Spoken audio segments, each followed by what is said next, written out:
Hi hello friends, welcome back. இன்னைக்கு நம்ம மக்காசோளத்தை வச்சு ரொம்பவே ஒரு சூப்பரான ஒரு கிரேவி ரெசிபி தான் ட்ரை பண்ண போகிறோம். இந்த ரெசிபியை பொறுத்த வரைக்கும் நீங்கள் சாதத்து கூட வச்சு சாப்பிட்றதுக்கும் அதே நேரத்தில் நம்ம சப்பாத்தி கூட வச்சு சாப்பிட்றதுக்கும் ரெண்டுத்துக்குமே ரொம்பவே டேஸ்ட்டாகவும் ரொம்பவே பொருத்தமாகவும் இருக்கும்.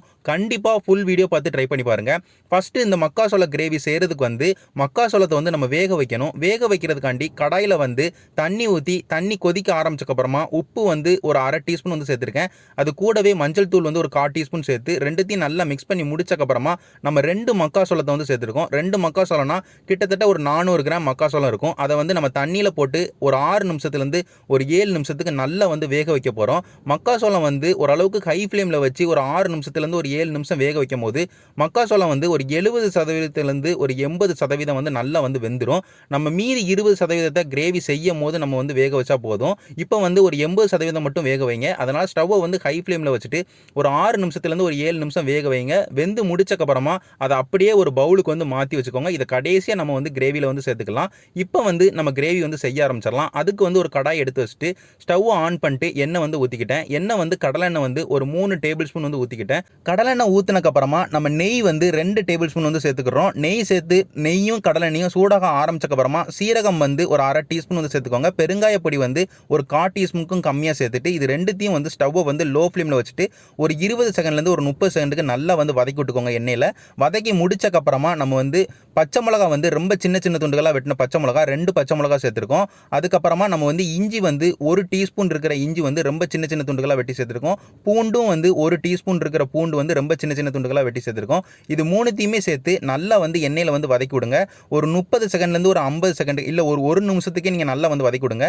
நம்மளுக்கு இஞ்சி பூண்டுலேருந்து பச்சை வாசனை போகிற அளவுக்கு ஸ்டவ்வை ஓரளவுக்கு லோ மீடியம் ஃப்ளேமில் வச்சு நல்லா பச்சை வாசனை போகிற அளவுக்கு வதக்கி முடிச்சக்கப்புறமா ஸ்டவ்வை ஹை ஃப்ளேமில் வச்சுட்டு நம்ம வெங்காயம் சேர்த்துக்கலாம். வெங்காயம் பெரிய வெங்காயம் தான் சேர்த்துக்கிறேன். பெரிய வெங்காயத்தை ஓரளவுக்கு ரொம்ப சின்ன சின்ன துண்டுகளாக வெட்டி சேர்த்துருக்கேன். 2 பெரிய வெங்காயம் சேர்த்துருக்கேன். 2 பெரிய வெங்காயத்தையும் ஓரளவுக்கு பச்சை வாசனை போகிற அளவுக்கு நம்ம வதக்கினா போதும். ரொம்ப பொன்னிறத்துக்கு மாறணும்லாம் தேவை கிடையாது. ஓரளவுக்கு பச்சை வாசனை போகிற அளவுக்கு நல்லா வதக்கி விட்டுக்கோங்க. ஸ்டவ்வை ஓரளவுக்கு ஹை ஃப்ளேமில் வச்சு ஒரு 4 நிமிஷத்துலேருந்து ஒரு 5 நிமிஷத்துக்கு நீங்கள் வதக்கி விட்டாலே உங்களுக்கு பச்சை வாசனை நல்லா போயிடும். அதுக்கப்புறமா ஸ்டவ்வை மீடியம் ஃப்ளேமில் வச்சுட்டு நம்ம தக்காளி சேர்த்துக்கலாம். தக்காளியை நான் முழுசாக வெட்டி சேர்க்காம நான் மிக்சியில் போட்டு அரைச்சி சேர்த்துருக்கேன். 2 தக்காளியை மிக்சியில் தண்ணி எதுவுமே சேர்க்காம அரைச்சி அதுக்கப்புறமா நீங்கள் சேர்த்துக்கோங்க.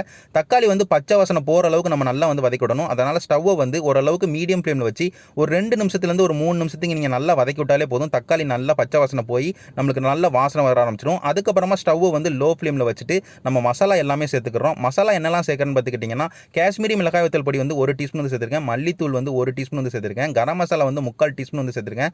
மஞ்சள் தூள் ஒரு அரை டீஸ்பூன் சேர்த்துருக்கேன். உப்பு 3/4 டீஸ்பூன் சேர்த்துருக்கேன். உப்பு கொஞ்சம் கம்மியாகவே சேர்த்துக்கோங்க. அதே நேரத்தில் கரம் மசாலாவும் கொஞ்சம் கம்மியாகவே சேர்த்துக்கோங்க. நான் உப்பு கம்மியாக சேர்த்தது எதுக்காண்டின்னு கடைசியாக நான் சொல்கிறேன். எல்லாத்தையும் சேர்த்து நல்லா ஒரு 30 செகண்ட்லேருந்து ஒரு 40 செகண்டுக்கு லோ ஃப்ளேம் வச்சு நல்லா தண்ணி எதுவுமே சேர்க்காம முதல்ல நல்லா வதக்கி விட்டுக்கோங்க வெங்காயம் தக்காளியோட. அதுக்கப்புறமா நம்ம தண்ணி சேர்த்துக்கலாம். தண்ணி நம்ம ஏற்கனவே நம்ம மக்காசோளத்தையும் வேக வைக்கணும். அதனால் அதுக்கும் சேர்த்து தண்ணி சேர்க்கணும். அதனால் ஒரு 2.5 கப்பு தண்ணி சேர்த்து நல்லா மிக்ஸ் பண்ணி விட்டுட்டு ஸ்டவ்வை லோ ஃப்ளேமில் வச்சுட்டு ஒரு மூடி போட்டு ஒரு 2 நிமிஷத்துக்கு நீங்கள் லோ ஃப்ளேமில் வச்சு கொதிக்க விட்டிங்கன்னா உங்களுக்கு நல்ல எண்ணெய் விட்டு பிரிஞ்சிடும். அதே நேரத்தில் மசாலாவோட பச்சை வாசனையும் போயிடும். நீங்கள் ஹை ஃப்ளேம்லையோ மீடியம் ஃப்ளேம்லையோ கொதிக்க விட்டிங்கன்னா உங்களுக்கு எண்ணெய் விட்டு பிரியாது. அதனால் லோ ஃப்ளேமில் வச்சு நீங்கள் மூடி போட்டு ஒரு 2 நிமிஷத்துக்கு கொதிக்க விட்டிங்கன்னா எண்ணெயும் நல்லா விட்டு பிரிஞ்சிடும். அதே நேரத்தில் மசாலாவோட பச்சை வாசனையும் போய் கிரேவியோட வாசனை நல்லா வர ஆரம்பிச்சிடும். அதுக்கப்புறமா நம்ம இப்போ என்ன சேர்க்குறோன்னு பார்த்துக்கிட்டிங்கன்னா நான் அண்டிப்பருப்பு ஒரு 6லேருந்து ஒரு 7 அண்டிப்பருப்பு ஒரு 3 டீஸ்பூன் தண்ணி சேர்த்து மிக்சியில் அரைச்சி சேர்த்துருக்கேன். இந்த அண்டிப்பருப்பு நல்ல ஒரு டேஸ்ட்டும் தரும். அதே நேரத்தில் கிரேவியை திக்காக்குறதுக்கு ரொம்பவே உதவியாகவும் இருக்கும். அதனால் அண்டிப்பருப்பு பேஸ்ட்டு சேர்க்க மறந்துடாதீங்க. அண்டிப்பருப்பு பேஸ்ட்டு சேர்த்து ஸ்டவ்வை லோ ஃப்ளேம்லேயே வச்சுட்டு நல்லா மிக்ஸ் பண்ணி விட்டுட்டேன். கிரேவியோட மிக்ஸ் பண்ணி முடிச்சக்கப்புறமா நம்ம முதல்ல வேக வச்ச மக்காசோளத்தை கிரேவியில் சேர்த்துக்கிறோம். மக்காசோளம் நம்மளுக்கு ஒரு 2 நிமிஷத்துலேருந்து ஒரு 3 நிமிஷம் வெந்தாலே மீதி 20% வெந்துடும். அதனால் மக்காசோளத்தை கிரேவியோட சேர்த்து நல்லா மிக்ஸ் பண்ணி முடிச்சக்கப்புறமா அதுக்கப்புறமா நம்ம இன்னும் ஒரே ஒரு பொடி மட்டும் நம்ம சேர்க்கணும். அது என்ன பொடின்னு பார்த்துக்கிட்டிங்கன்னா நம்ம சாட் மசாலா சேர்க்க போகிறோம். சாட் மசாலா நான் சேர்க்கறனால தான் நான் உப்பு கொஞ்சம் கம்மியாக சேர்த்துக்கிட சொன்னேன். ஏன்னா சாட் மசாலையும் கொஞ்சம் புளிப்பு தன்மை இருக்கிறனால நம்மளுக்கு உப்பு அது கரெக்டாக ஆப்டாக இருக்கும். நீங்கள் சாட் மசாலா சேர்க்கலைன்னா நீங்கள் உப்பு 1 டீஸ்பூன் சேர்த்துக்கிட்டிங்கன்னா கரெக்டாக இருக்கும். நீங்கள் சாட் மசாலா நான் எவ்வளோ சேர்த்துருக்கேன்னு பார்த்துக்கிட்டிங்கன்னா ஒரு 1/4 டீஸ்பூன் தான் சேர்த்துருக்கேன். 1/4 டீஸ்பூன் சாட் மசாலா சேர்த்து நல்லா மிக்ஸ் பண்ணி முடிச்சக்கப்புறமா இப்போ உப்பு காரம் கரெக்டாக இருக்கான்னு பாருங்கள். நான் உப்பு காரம் கரெக்டாக இருக்கான்னு பார்த்ததுல எல்லாமே ரொம்பவே கரெக்டாக இருந்தது. எதுவுமே அதிகமாகவும் இல்லை கம்மியாகவும் இல்லை. இப்போ ஒரு மூடி போட்டு ஒரு 2 நிமிஷத்துலேருந்து ஒரு 3 நிமிஷத்துக்கு லோ ஃப்ளேமில் வச்சு திரும்பியும் கொதிக்க விட போகிறேன். ஏன்னா நம்மளுக்கு மக்காசோளமும் வேகணும். அதே நேரத்தில் அந்த மக்காசோளம் மக்காசோளத்தில் வந்து நம்ம சேர்த்துருக்க மசாலாவும் நல்லா வந்து ஜெல் ஆகணும். ஒரு 2 நிமிஷத்துலேருந்து ஒரு 3 நிமிஷம் மூடி போட்டு லோ ஃப்ளேம் வச்சு கொதிக்க விட்டோம்னா நம்மளுக்கு மக்காசோள கிரேவி வந்து ரொம்பவே சூப்பராக வந்து ரெடி ஆயிரும். மக்காசோளமும் நம்மளுக்கு நல்லா வந்து 100% வெந்துடும். அதே நேரத்தில் மக்காசோளத்தை நான் சொன்ன மாதிரியே நல்ல வாசனையும் வர ஆரம்பிச்சு அந்த மசாலா எல்லாமே மக்காசோளத்தோட நல்ல ஜெல் ஆகி கிரேவி ரொம்பவே வாசனையாகவும் ரொம்பவே டேஸ்ட்டாகவும் ரெடி ஆயிருச்சு.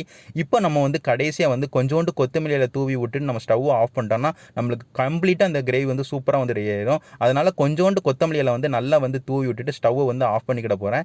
கண்டிப்பாக அந்த கிரேவி வந்து செஞ்சு பாருங்கள். மக்காசோளத்தை வச்சு நம்ம வந்து ஒரு கிரேவி வந்து செஞ்சுருக்கோம். இந்த நம்ம கிரேவிக்கு வந்து மசாலா எல்லாமே கொஞ்சம் ஸ்பைசஸ் நல்லா சேர்த்து ஓரளவுக்கு காரமாக வந்து கொண்டு வந்திருக்கோம். நம்மளுக்கு மக்காசோளம் வந்து பொதுவாகவே ஓரளவுக்கு டேஸ்டியாக இருக்கும், ஓரளவுக்கு ஸ்வீட் வந்து இருக்கும். அதனால் நம்மளுக்கு அந்த ஸ்வீட்னஸோடு இருக்க மக்காசோளமும் அதே நேரத்தில் மசாலாவோட சேர்ந்த அந்த கிரேவியும் ரொம்பவே ஆப்டாகவும் சாப்பிட்றதுக்கு ரொம்பவே சூப்பராகவும் இருக்கும். நான் முதலே சொன்ன மாதிரி தான், நீங்கள் சாதத்து கூட வச்சு சாப்பிட்டாலும் இது சூப்பராக இருக்கும். அதே நேரத்தில் சப்பாத்தி கூட வச்சு சாப்பிட்டாலும் ரொம்பவே நல்லா இருக்கும்.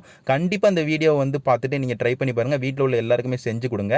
கிரேவி வந்து நீங்கள் வீடியோவில் பார்க்கும்போது கொஞ்சம் தண்ணியாக தான் இருக்கும். இந்த கன்சிஸ்டன்சியில் தான் இருக்கணும் நம்ம ஸ்டவ் ஆஃப் பண்ணுது. ஏன்னா நம்ம அண்டிப்பருப்பு பேஸ்ட்டு சேர்த்தனால அது வந்து நேரம் ஆக வந்து நல்லா திக்காயிரும். அதனால் இந்த கன்சிஸ்டன்சியில் இருந்தாலே நமக்கு வந்து ரொம்பவே சூப்பராக இருக்கும். நான் இதே மாதிரி வேற ஒரு நல்ல வீடியோட உங்கள் எல்லாருமே வந்து பார்க்குறேன். நன்றி.